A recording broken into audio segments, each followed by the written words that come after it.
ese tema de la disciplina en la iglesia, pues creo que es importante, por eso se lo damos a los nuevos miembros, los que están preparándose para ser bautizados, ¿no?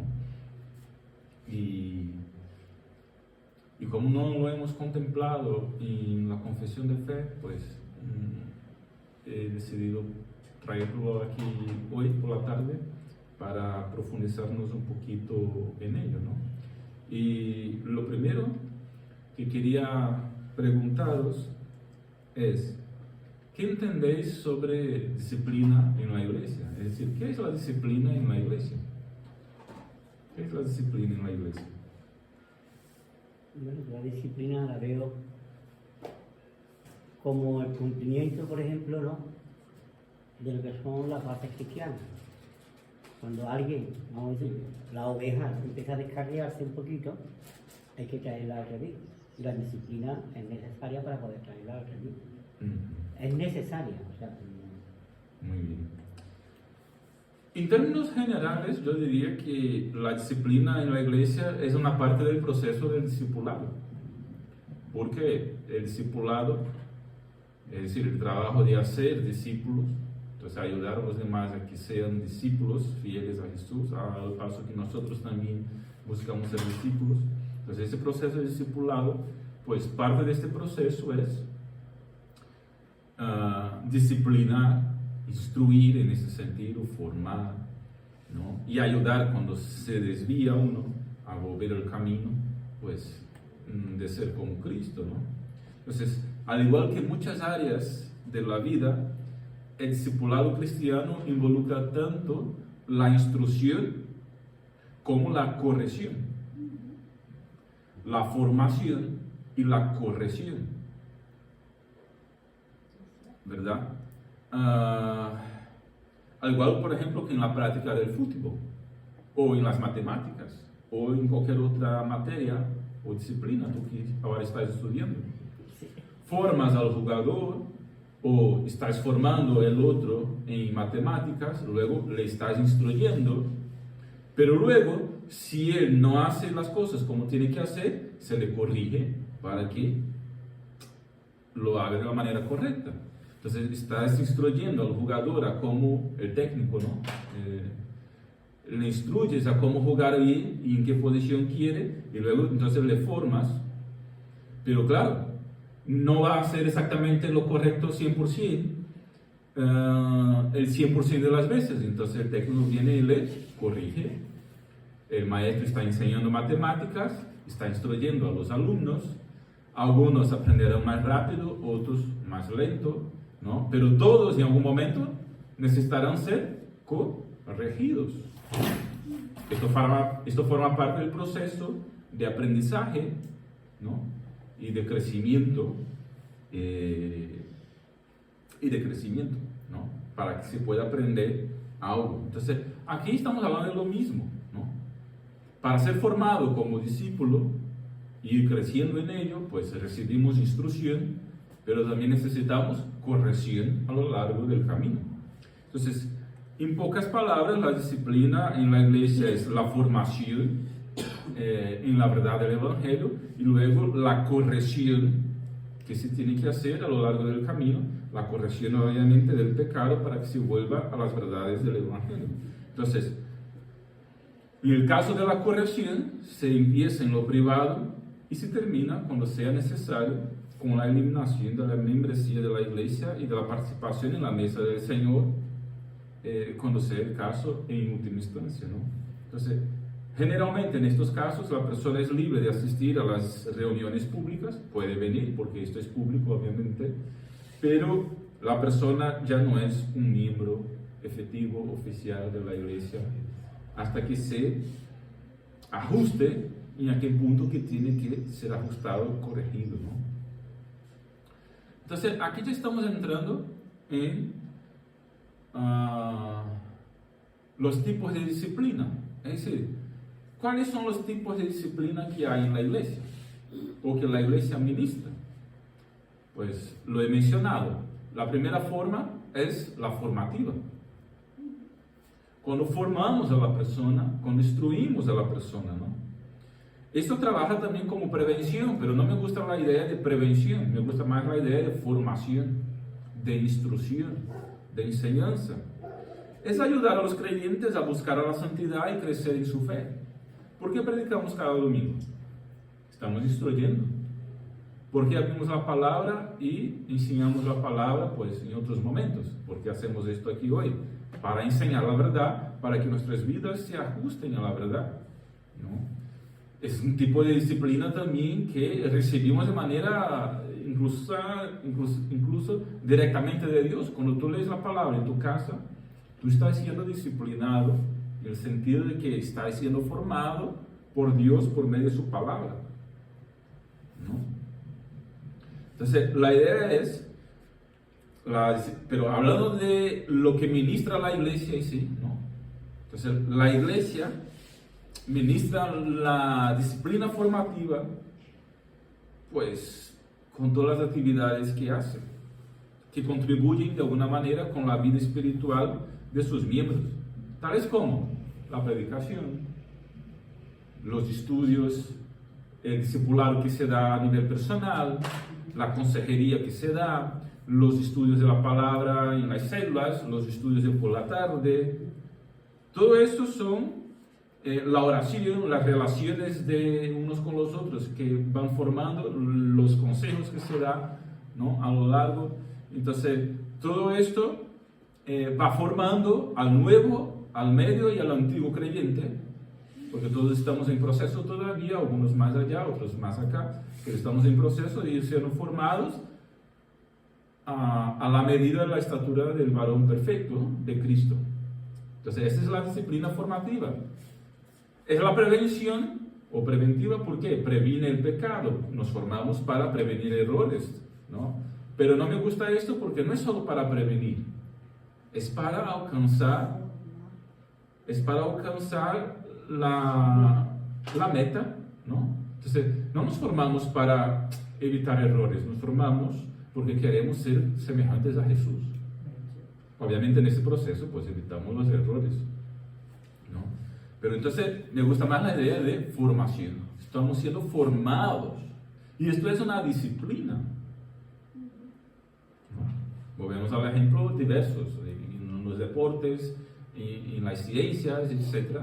Cualquier enseñanza pues se le ministra como disciplina, incluso no sé aquí, pero las distintas ciencias, matemáticas, etc., son llamadas disciplinas.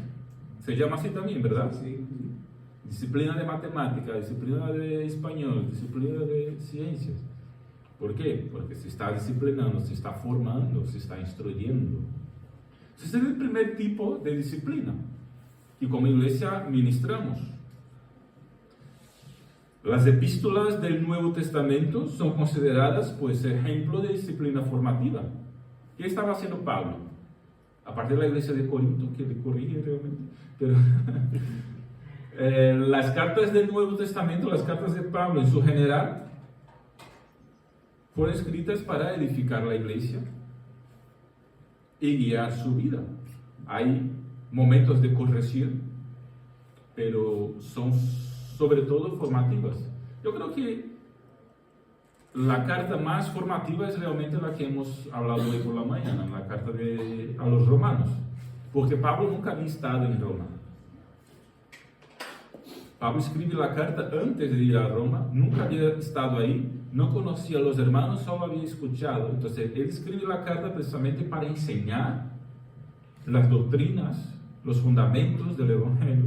Entonces, es esencialmente una carta formativa. Ese es el primer tipo de disciplina, la disciplina formativa. ¿Cuál es el segundo tipo?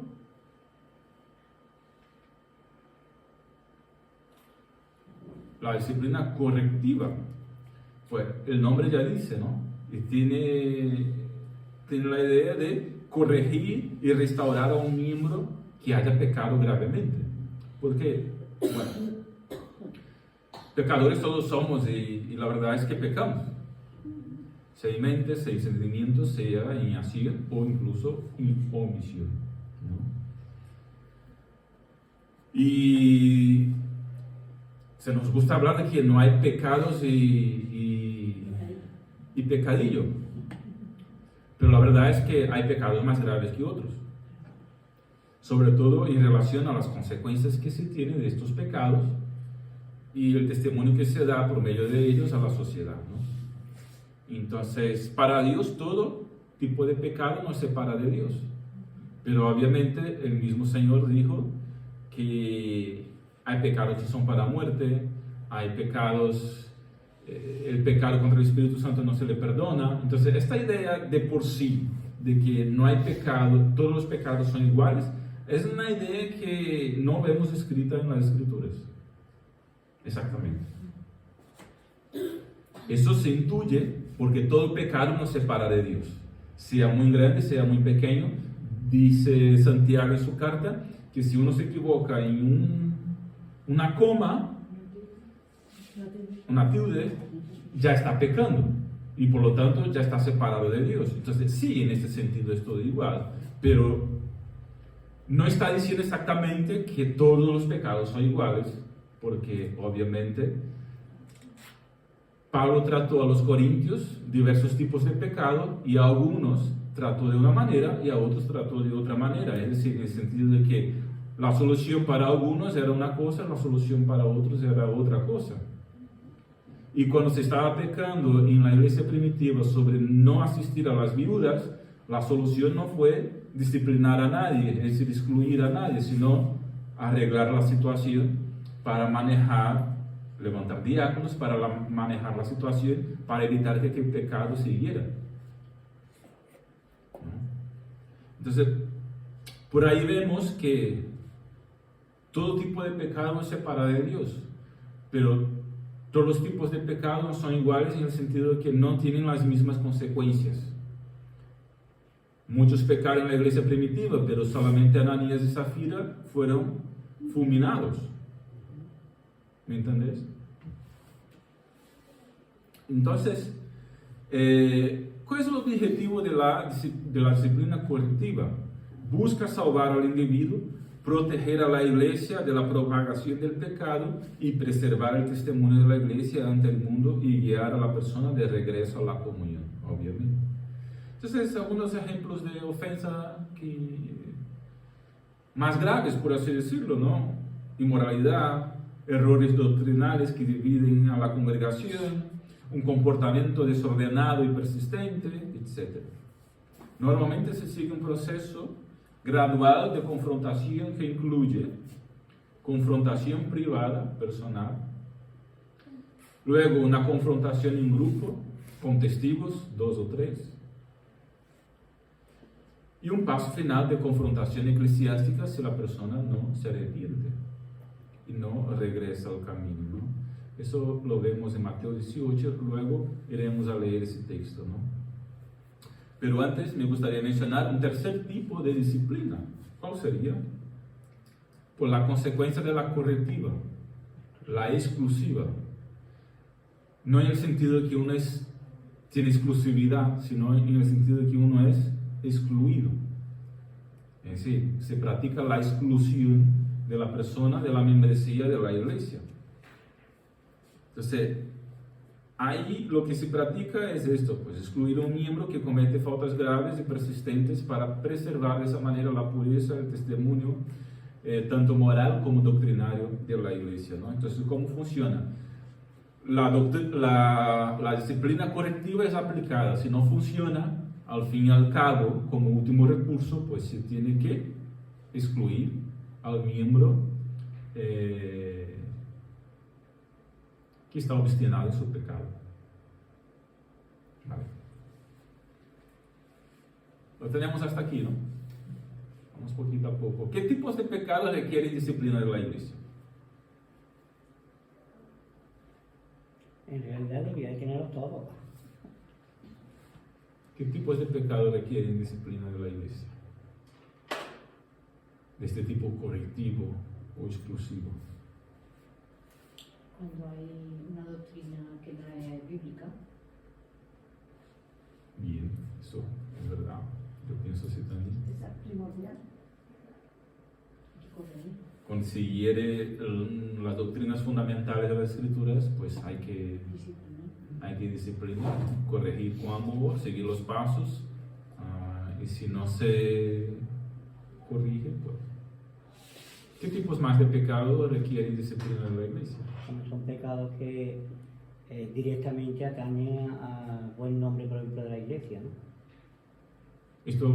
¿Qué tipos de pecados Por son? ejemplo, el adulterio, Podemos nombrarlo, no pasa nada. Con nombrar no se peca. el adulterio, La inmoralidad, por ejemplo, la el blasfemar, parece que no, porque imagínate, que sean palabras muchas veces, pero el que blasfema está dando mal testimonio fuera Claro. de la iglesia, o sea, todo lo que atañe a lo que es el conjunto, ¿no? A la iglesia. Adulterio, ¿cómo has dicho? El adulterio, La blasfemia. también. La blasfemia. ¿Qué más? El robo. El robo. ¿no? Sí. El robo. Vale. ¿Qué más? Una persona que tenga el espíritu de hacer división entre hermanos o algo, también se debe disciplinar. Sí, sí. El satanismo, la casa oculta. Sí. Eso. Yo creo que no hay ningún, dentro de, dependiendo de cada pecado, pero en realidad todo pecado en sí hace que realmente tenga que ser puesto en disciplina. Habrá unos más, otros menos, pero lo que es el robo, la sexualidad inmoral, la mentira, todo.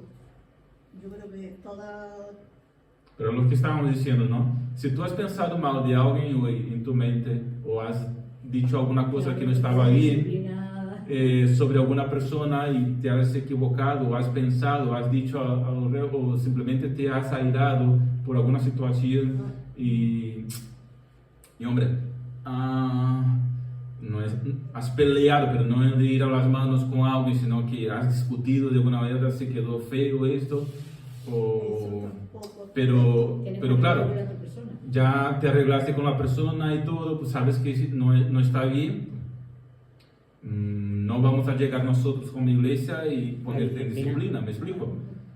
Ahora, si tú estás blasfemando de Dios con las personas por ahí, es decir, hablas de Dios en vano, etc., o robas a una persona, o estás en adulterio persistente con alguien, o no, y toda la sociedad lo sabe, pues ahí tenemos que actuar, obviamente, ¿no? Entonces hay diferencias. Vale. Hay una gran lista, yo diría, de los pecados que dan motivo a una exhortación privada, amorosa, en privado, ¿no? Pero la disciplina pública y formal se produce normalmente solo en casos en los que el pecado cumpla, yo diría, con 3 criterios. Hombre, porque en lo privado, yo como pastor ya he ido centenas de veces para ayudar a hermanos a ir corrigiendo y arreglando situaciones, y eso se queda en lo privado y se arregla en lo privado, somos todos creyentes y ya está. No hace falta una disciplina pública de la iglesia, me explico, ¿no? Y oficial de la iglesia. Es cosas que lo arreglamos en lo privado, se mantiene el testimonio, se corrige, se forma y seguimos adelante con consejería, con apoyo, con ayuda, etc., ¿no? Entonces, ¿cuándo se debe practicar, por lo tanto, la disciplina pública y formal por parte de la iglesia? Pues yo diría que en los casos que se cumplan al menos 3 criterios. Primero, debe ser un pecado público o externo. La gente lo sabe, por así decirlo. El pueblo lo sabe, ¿no? ¿Por qué lo sabe? Porque puede ser visto o escuchado. Y luego hay pruebas o testigos de ello. Y ojo, testigos que quieran estar ahí juntos para hablar de ello. ¿Me explico, no? Entonces, es algo público, no es algo privado, es algo público y externo, en el sentido de que se sabe la gente. Entonces, un ejemplo.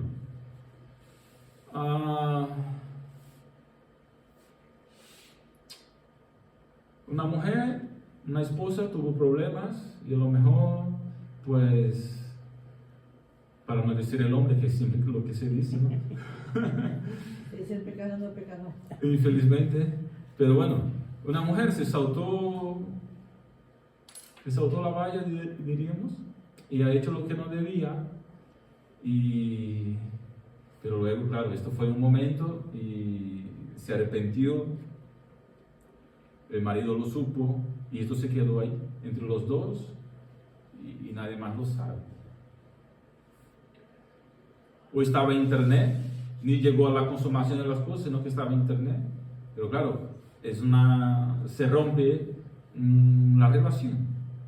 Pero bueno, buscan mi ayuda como pastor, ¿verdad? O de un hermano, para ayudarles.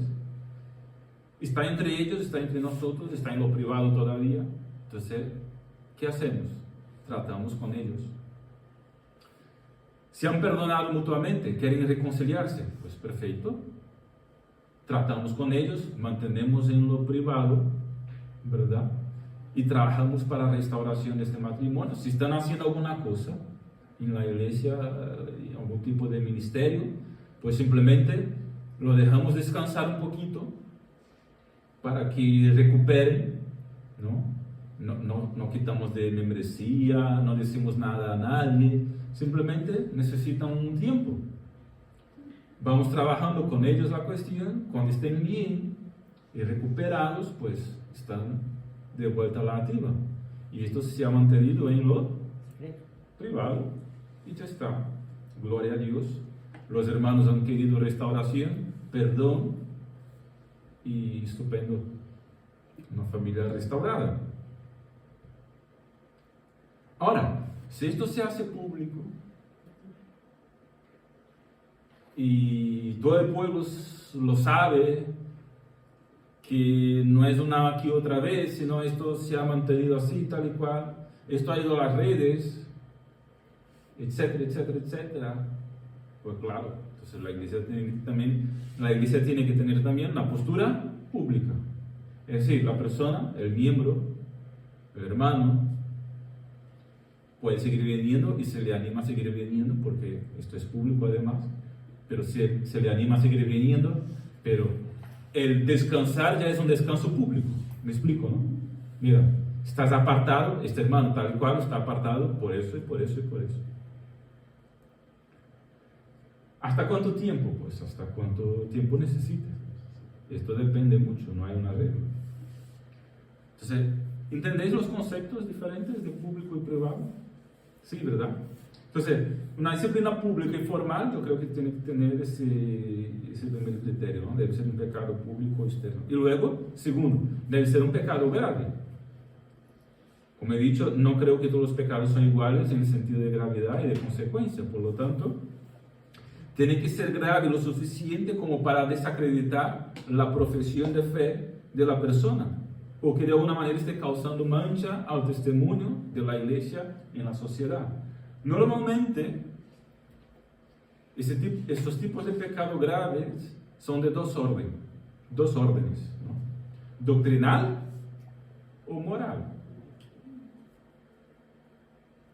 Doctrinal, lo que ha dicho Chay, pues la persona está con una doctrina que no es una doctrina secundaria o terciaria, sino empezó a leer o empezó a hablar, está ahí con cosas que son fundamentales para el Evangelio, tal como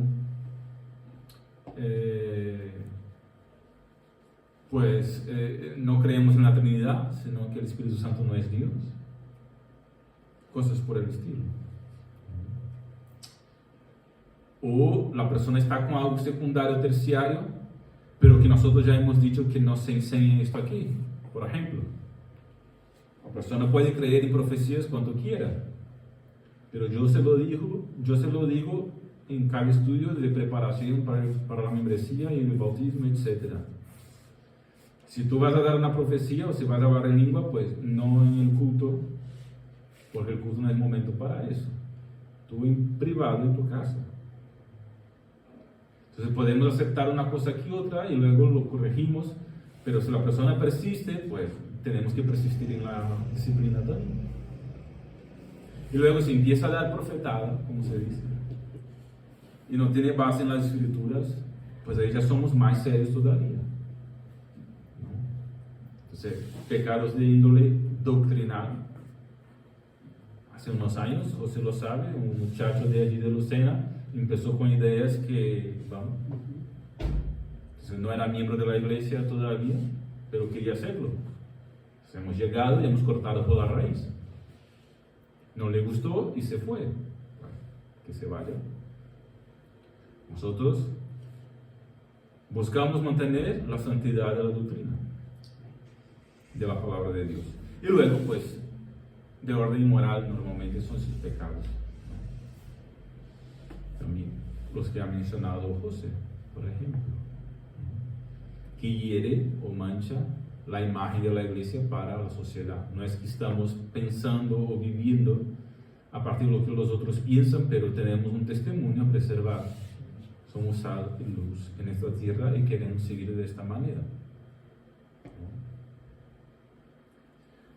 Y luego, un tercer criterio para que haya una disciplina formal y pública por parte de la iglesia es que la persona que está cometiendo tal pecado lo comete sin la intención de arrepentimiento. Es decir, la persona generalmente ha sido confrontada con su pecado, pero se niega a abandonarlo. Persiste. Entonces, volviendo al caso de la muchacha que saltó la valla. Si está en lo privado, lo tratamos en lo privado. Si se hace público, pues damos la disciplina pública. Pero si ella realmente se ha arrepentido y quiere regresar, pues la dejamos descansar públicamente. Todos lo saben por qué, ¿verdad? La afastamos del ministerio públicamente. Pero si se ha arrepentido, pues, claro, no la vamos a excluir, sino la vamos a tratar. Porque se ha arrepentido y está trabajando para restaurar. Ahora, si lo ha hecho, quiere seguir haciéndolo y no tiene intención de cambiar, pues entonces cortamos por la raíz, porque así no puede seguir. ¿Me explico? Pues es la forma que entendemos la disciplina en la iglesia. Ahora, ¿es este un concepto bíblico? Es decir, todavía no hemos abierto la Biblia, simplemente estoy aquí hablando sobre lo que practicamos y lo que es, pero ¿es esto bíblico? ¿Sí o no? ¿Por qué? Pues ya veremos entonces, ¿no? Veremos dos pasajes, el de Mateo 18 y el 1 Corintios 5, ¿no? Es la primera vez que sale a relucir la disciplina en la iglesia, está en Mateo 18. Cuando Jesús habla concerniente a una persona que no desea arrepentirse. Fijaros, capítulo 18 de Mateo, versículo... Vamos a empezar del 15. Si tu hermano peca contra ti, ve a buscarlo y habla solas con él para hacerle ver su falta. Si te escucha, habrás ganado a tu hermano. El proceso que había dicho antes, ¿no? Si tu hermano peca contra ti, pues ve en lo privado con él. Las cuestiones están en lo privado, habla con él en lo privado. Si él te escucha, se arrepiente, entiende, pues genial, es estupendo. Has ganado a tu hermano, sigue el proceso de formación y de crecimiento. Versículo 16. Pero si no te escucha, insiste llevando contigo pero si no te escucha, es decir, si no se arrepiente, insiste una vez más llevando contigo una o dos personas más para que sean testigos de todo lo que se dice. Es decir, si le comete una falta, tú hablas en privado con la persona y trata en privado, pues no ha funcionado. Entonces, ¿qué tienes que hacer? Lleva dos testigos, mínimo dos, uno no, dos o tres. Lleva dos o tres, de preferencia líderes, personas experimentadas. Dos o tres, habla con la persona se mantiene en el privado porque estos líderes se supone que son personas de respeto y confidenciales, entonces se va a mantener la cosa en lo privado todavía. Ya no entre dos personas, sino entre 4 o 5, pero todavía es privado porque hay confianza. Si la persona escucha a los líderes de la iglesia, a ti, con los líderes de la iglesia, y se arrepiente, y ahora se da cuenta, pues genial, se ha ganado al hermano, el hermano ha sido convencido de su error y quiere restauración, estupendo, eso es una bendición, eso es lo que deseamos, eso es lo que queremos. La disciplina no la practicamos a buen gusto, no tenemos placer ninguno en disciplinar a la gente, ni estar ahí exhortando, me explico, ¿no? Prefiero la formativa.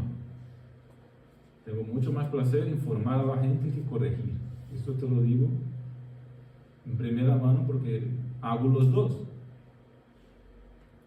Pero bueno, si hemos ganado al hermano de esta manera, pues genial, ese es nuestro deseo. Ahora, el texto continúa, versículo 17, ¿no?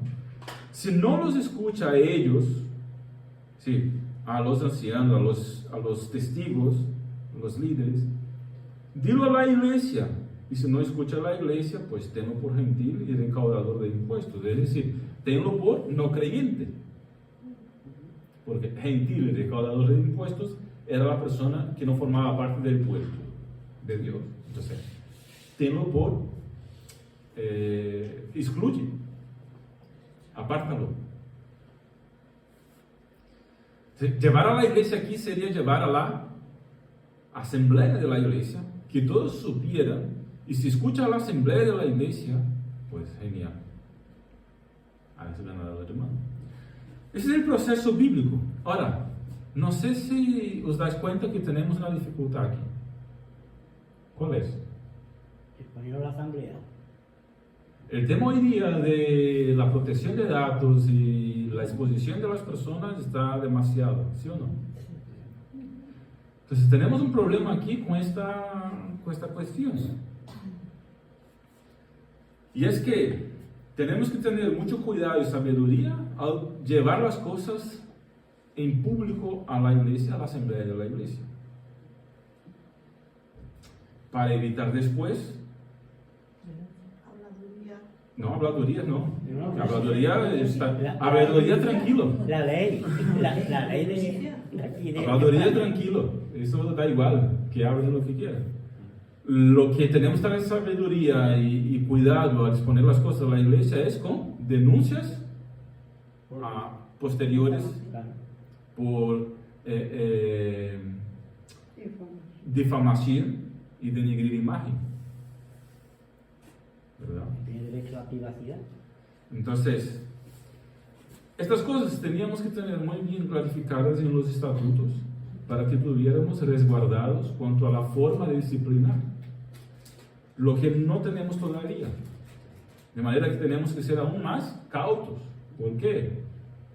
Igual que tenemos eso aquí, tenemos también el consejo de las escrituras, que tenemos que ser sabios, simples como las palomas, pero prudentes como las serpientes. Entonces, al llevar algo a la asamblea de la iglesia, podemos evitar nombres, aunque todos sepan, pero evitamos nombres, ¿no?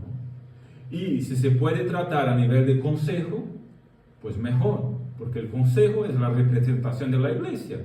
Entonces, de alguna manera, llevar a la iglesia es también llevar al consejo de la iglesia, que es la representación de la iglesia. Y el consejo todavía es un nivel más privado y no se expone a la persona en público. Pero creo que llevando al consejo, cumplimos de alguna manera el principio de este texto, que es: ha funcionado con 2 o 3 testigos, bien; no ha funcionado, pues llevamos a la iglesia. Llevar a la iglesia aquí puede ser llevar al consejo de la iglesia, que es la representación de la iglesia, para evitar problemas mayores para la iglesia misma. No sé si me explico. Para ser cauto con esas cosas, que hoy día Porque claro, la realidad de aquel tiempo es diferente de la realidad de hoy. Entonces, tenemos que actuar con sabiduría en la aplicación de los principios de las Escrituras. Entonces, este es el primer pasaje, ¿se queda claro, no? ¿Sí o no? La persona ha demostrado que no puede o no quiere corregirse. Su vida no es congruente con su profesión de fe. Hay que quitarle de la membresía. Ya está. Se lleva al consejo, el consejo lo sabe, el consejo lo decide y simplemente presenta a la iglesia. La persona era miembro de la iglesia. Pues simplemente se le desliga. Ya está. Y no hace falta dar mucha explicación más, porque el consejo tiene la explicación y ya está. Y si es público, pues todos saben lo que ha pasado también. Entonces no hace falta tampoco darle mucha explicación. ¿Estamos? Es que la vida práctica de la iglesia conlleva muchas circunstancias que a la hora de aplicar hay que tener sabiduría. Y otro pasaje que vamos a leer es de 1 de Corintios 5.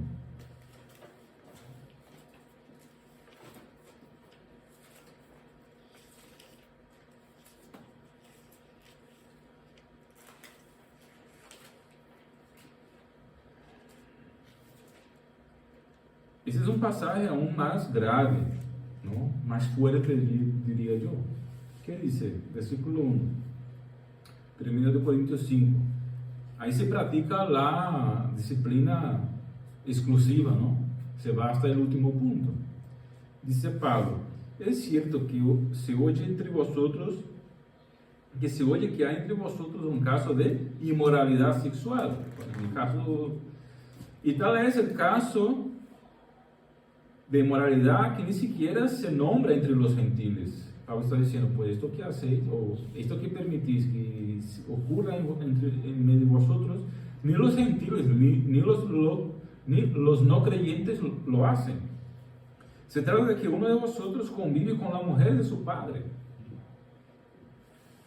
Pablo está diciendo, uno de vosotros convive con la mujer de su padre. Sería su madrastra. El padre sería viudo y tendría una mujer de prueba. Pablo no estaba en Corinto. Pablo estaba en otra parte del mundo, de Europa, y se enteró de la situación. De manera que eso es público. Más que público, vamos. Eso es público. Esto es grave, porque no tiene que ver con doctrina, pero tiene que ver con la moral. Esto es grave y mancha la reputación y la imagen de la iglesia. Y tercero, esto es obstinado, en el sentido de que la persona no quiere arrepentirse. ¿Por qué? Está conviviendo con la mujer y no lo deja. Entonces cumple los 3 criterios. ¿Qué hace Pablo? ¿Vosotros sentís orgullosos de esto? En lugar de lamentarlo y expulsar de entre vosotros al que ha cometido tal acción. Yo, aunque en realidad estoy físicamente ausente, estoy presente en espíritu, y como si hubiera estado presente, ya he juzgado al que he hecho tal cosa. En el nombre de nuestro Señor Jesucristo, reunidos vosotros y yo, presente en espíritu y en poder de nuestro Señor Jesucristo, que ese individuo se entregara a Satanás para que su naturaleza pecaminosa sea destruida, con el fin de que su espíritu sea salvo en el día del Señor Jesús.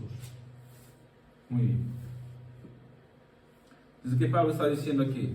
Mira, yo no estoy ahí con vosotros, pero ya he juzgado. Esa es otra cosa que se suele decir, que no debemos juzgar a nadie, pero Pablo aquí está juzgando porque la persona ha cometido un pecado obstinado, no quiere arrepentirse, y la iglesia hay que juzgar sobre el tema.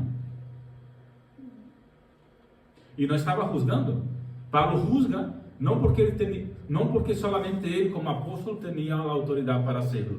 Pablo juzga porque la iglesia no ha cumplido su papel de hacer lo que tenía que hacer. Entonces, obviamente, nosotros no juzgamos de manera leviana, es decir, nosotros no juzgamos según prejuicios, es decir, con ideas preconcebidas al respecto.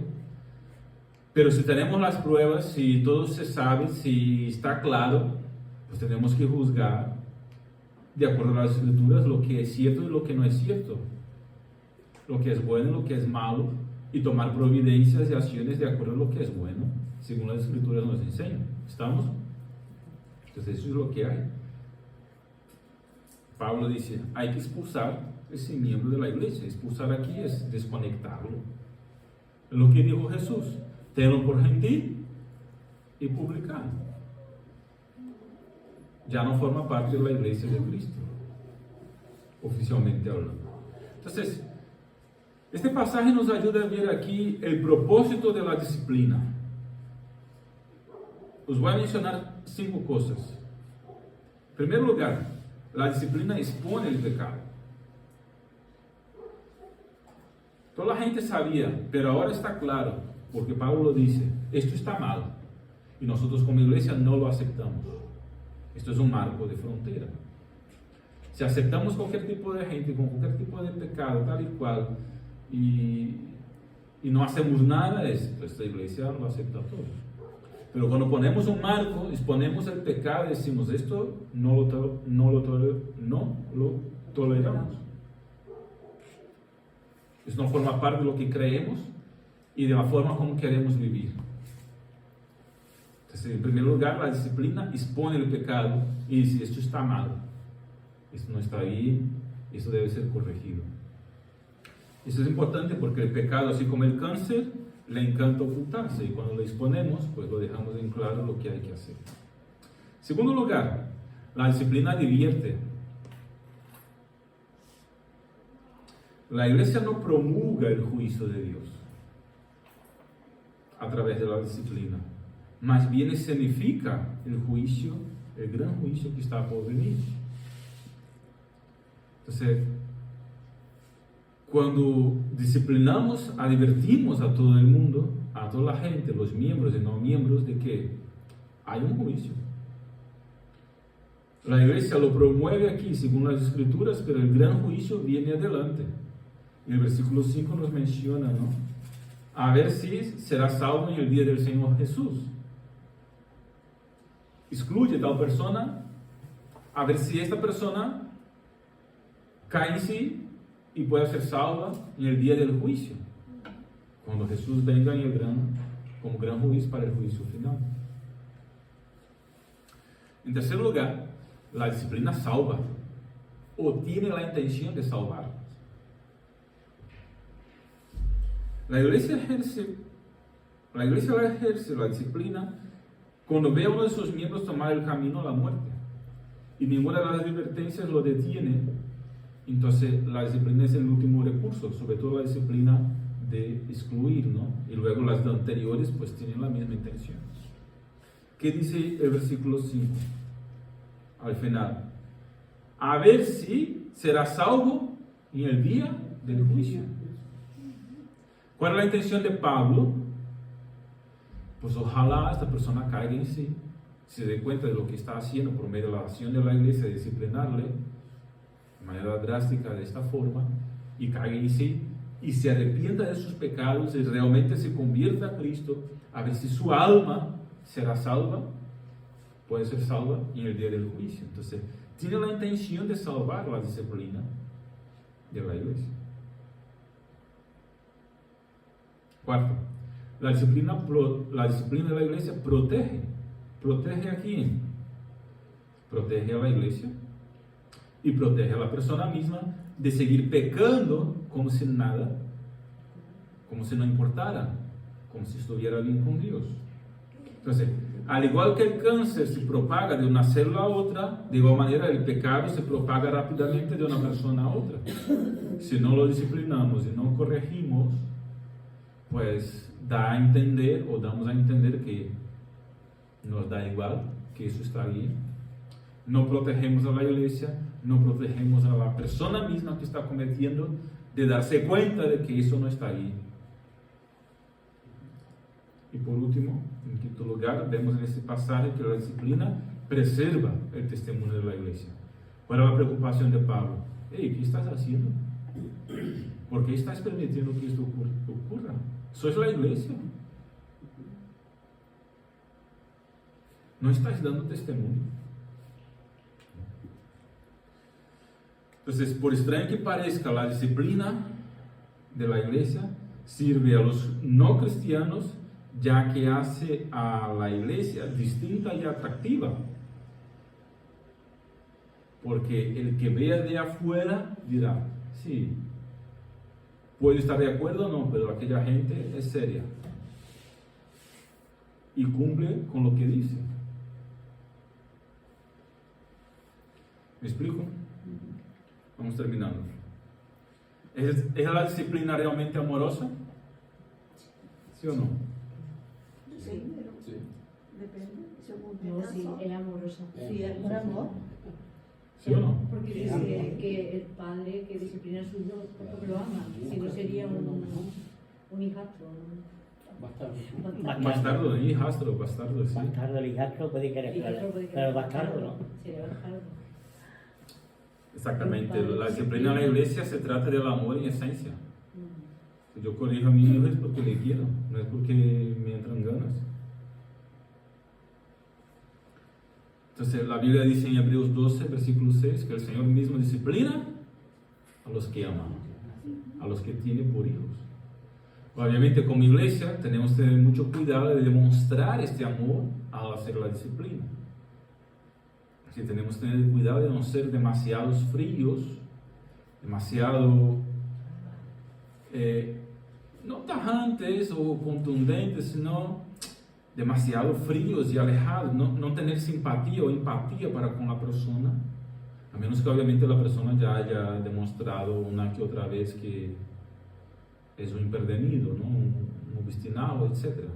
Pero en general tenemos que, sobre todo las primeras veces, al acercarnos para practicar cualquier tipo de corrección, de disciplina, pues tener el cuidado de hacerlo con la demostración del amor que se requiere, ¿no? Para que la persona entienda que no queremos su mal, sino su bien, queremos simplemente ayudarle en el proceso de formación y disciplina que se requiere, ¿no?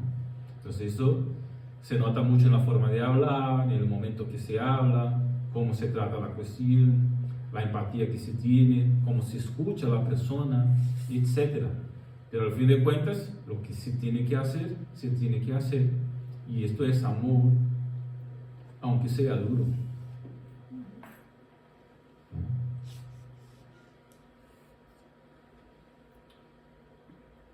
Entonces,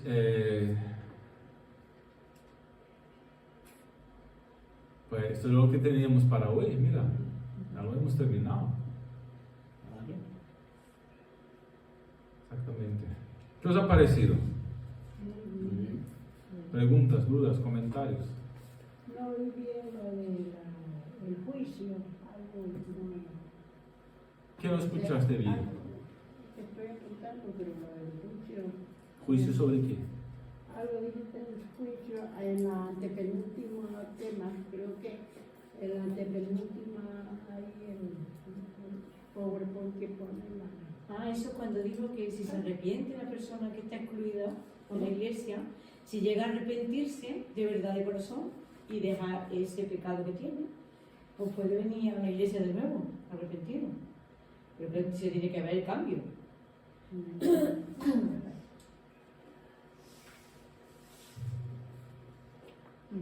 Hay una situación que a veces se presenta, bueno, a veces me ha presentado en más de una ocasión, cuando tú, por ejemplo, estás compartiendo el Evangelio con un inconverso y resulta que el inconverso dice, sí, claro, está bien eso, pero mira, yo tengo mi vecino, pero ese dice que es cristiano.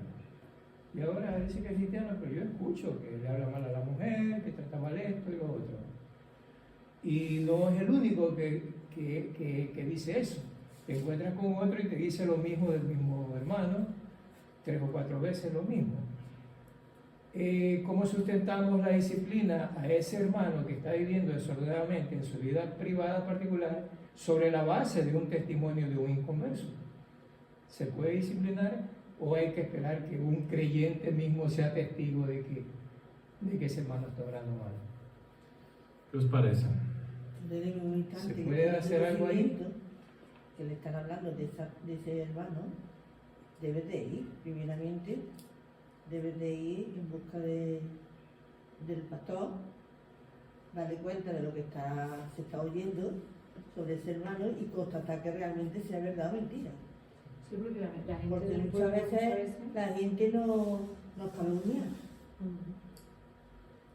y debes de ir, yo pienso así, para verificar si realmente es verdad o es mentira. Si ya coincide que varias gente está diciendo lo mismo de ese hermano, pues yo creo que ya sería más grave, porque ya no va a ser solamente una persona sola. También, ya no tengo solamente los cristianos, simplemente en el núcleo donde vive, si todos los vecinos saben que forman esos escándalos y se dicen de todo y tal, no hace falta ya ni un cristiano. O sea, si tiene esa fama es por algo. No sé si me explico. Que sea uno que te lo diga, bueno, vale, pero si allá es el ciclo donde vive, o sea, eso ya quiere decir más, ¿no? Hermano Nelson, en una situación así, podrías preguntar a la persona que te comenta las cosas. Si está dispuesta a- Decir, mira, yo no estoy de acuerdo con, si la persona comete ese tipo de cosas y lleva ese tipo de vida, pues nosotros no estamos de acuerdo con eso. Y me gustaría comentarle e intentar ayudarle en ese sentido, ¿no? A la persona que tú comentas. Pero claro, yo no he escuchado, yo no he sabido de nada, tú eres tu vecino, y es lo que estás comentándome. Entonces yo no puedo llegar a él y de la nada sacar el tema. ¿Tú me permites hablar con él y mencionar que que tú has escuchado. que tú has escuchado ese aquello y lleva así, y la otra persona también, ¿sabes? Y si la persona se dice, sí, háblalo, pues genial. No hace falta no hace falta comentar al pastor. Tú hablas con él en privado, es lo que dice Mateo 18. Si él te escucha bien, si no te escucha, pues ahí sí, tú llama a otros. Ya está. ¿Parece? Muy bien. Y si el vecino dice, no digas, no quiero meterme, no digas nada. Ya está la También duda. le tiene porque lo mismo mentira. Y Claro. tú le dices a ellos, bueno, entonces no puedo hacer nada. Porque ¿de dónde voy a sacar el tema con él? Yo no puedo decir nada. Tú me comentas un problema, pero no puedo arreglarlo y ni siquiera puedo intentar arreglarlo porque yo no soy su vecino y no estaría andando por aquí para saber cómo él anda. Claro, Si algún día escucho de algo y veo algo, pues puedo actuar, pero yo no he visto nada hasta el momento, entonces no puedo hacer nada. Tú has visto, si me permites, pues yo le digo, pero si tú no me permites, pues ya está, seguimos como estamos. Infelizmente, porque yo quisiera actuar. Tú le dices a la persona, infelizmente, porque yo quisiera actuar, porque si es así como tú dices, no está bien. Y yo quisiera actuar, pero si tú no me das el permiso, pues yo no haré nada. Eso es lo que hago. Y si la persona insiste en estar diciéndome cosas sobre otra persona y no quiere involucrarse con el tema, yo ya he dicho a tales personas, pues mira, ya no me vuelvas a hablar. Porque ya he tenido situaciones que me han pedido reuniones varias veces para decirme del mismo caso y nunca estaban dispuestos a... Entonces, yo llegué al momento y dices, mira, yo pensaba que pedías una reunión conmigo para otra cosa, pero si es para hablarme del mismo tema, ya no vuelvas a pedir reunión conmigo, porque yo ya no quiero escuchar sobre eso. El día que tú quieras o estés dispuesto a ir junto conmigo a tal persona, a tal hermano, o como mínimo dar el permiso de que yo utilice tu nombre como testigo, pues podemos volver a reunirnos. Si tú no cambias y no llegas a ser así, pues ni siquiera me llames. Ya no quiero escuchar sobre eso. Yo no quiero problemas para mí que no pueda ayudar a arreglar. Entonces quédate tú con el problema. ¿Qué piensas que soy? ¿Un latón de basura? Para estar escuchando cosas que no puedo administrar y no puedo actuar, no puedo hacer nada. Quédate tú con el problema. ¿Me explico? Es que es muy fácil hablar mal del otro. Ahora, sentar para tratar el tema, De cambiar todo. Claro, el momento Que que eso ya es bíblico, esa ¿no? persona se niega Sentaría a ir a enfrentarse, ya se siembra la duda, ¿no? claro. Realmente, ¿no? Este ya no viene... A ver, puede estar diciendo lo correcto, sobre todo si eres un no cristiano y no quiere simplemente involucrarse o comprometerse. Se respeta, pero tú no puedes hacer nada. Claro. Ya está. Porque si no, después empezará a decir que tú estás chismeando. ¿Ves cómo? Sí, sí. Cambiar las cosas. Entonces hay que ser cauto, como decía antes, ¿no? Somos simples como las palomas, pero prudentes como las serpientes. Entonces en estos temas hay que ser prudentes y tratar las cosas como tienen que ser tratadas. Sino después el hermano tal empezará a decir que tú estás dando oídos a chismes y estás chismeando por ahí. ¿Me explico? Aunque yo también veo ahí que, aunque el otro diga que no, no digas el nombre del otro, pero sí de ir en busca del hermano y decirle, oye, me ha llegado al oído y no te puedo decir de dónde procede esto, porque tú estás manchando, si eso es cierto, estás manchando el nombre de la iglesia. ¿Vale? Yo creo que no es malo. Si el hermano te dice, no, eso no es cierto, vale, le doy más crédito a mi hermano que al otro. Sí, sí, No sé si puede me ser. explico. Pero no es malo ir en busca del hermano a decirle, oye, me ha llegado al oído esto, porque está manchando el nombre de la iglesia si eso, o sea, y después confía primero en el hermano antes que en la calle, ¿eh? El hermano te dice, no, no, eso no es cierto, ¿vale? Ahora si el otro ya te dice, sí, sí, dile que voy, ya cambia mucho la situación que el hermano diga que no.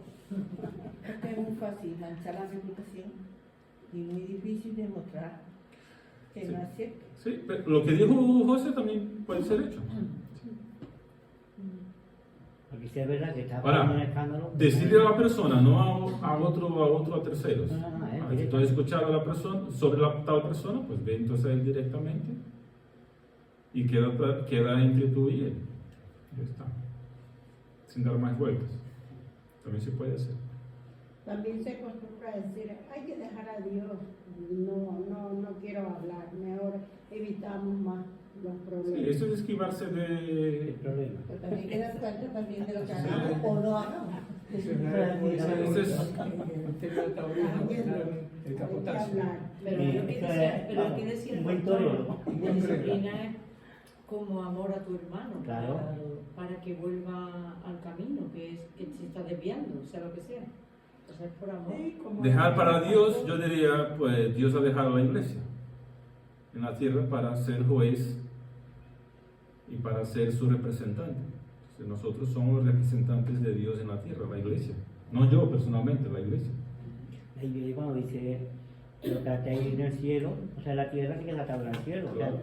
que nosotros no podemos dejar pasar tampoco las cosas aquí por las buenas. Que está en este mismo pasaje de Mateo Sí, 18. el mismo. Entonces, hay que dejar a Dios actuar. Sí, Dios está actuando por medio de su iglesia.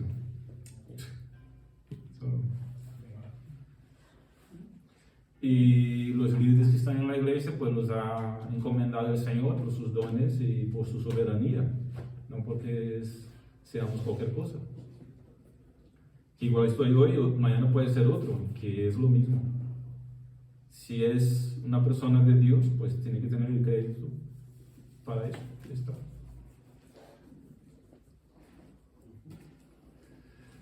Bueno, terminamos, ¿no? Oramos.